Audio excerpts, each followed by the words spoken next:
Congress BRS లు చెట్టాపట్టాలేసుకుని చెన్నై వెళ్లాయని విమర్శించారు కేంద్ర మంత్రి కిషన్ రెడ్డి.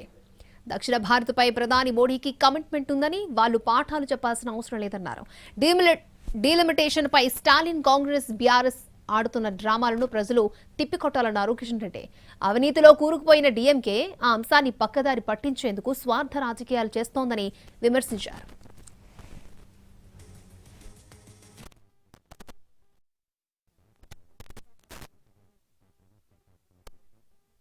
మరి ఈరోజు స్టాలిన్కు దురద మరి చట్టాపట్టాలు వేసుకొని ఇద్దరు తిరుగుతూ ఉన్నారు. మరి ఈరోజు స్టాలిన్కు దురద పుడితే ఆ దురదను కాంగ్రెస్ పార్టీకి, ఆ దురదను కేటీఆర్కి అంటించాడు. వాళ్ళు ముగ్గురు కలిసి ఈరోజు ఒకరికొకరు దురదతో గోక్కుంటున్నటువంటి పరిస్థితి. ఈరోజు మద్రాసుకి వెళ్ళి ఏం చేశారంటే ముగ్గురు ఒకరికొకరు గోక్కున్నారు. అంతే తప్ప ఈరోజు మేము చాలా స్పష్టంగా మనవి చేస్తూ ఉన్నాము. పార్లమెంటు నియోజకవర్గాల సంఖ్య ఏ రకంగా పక్షపాతంతో ఉండదు.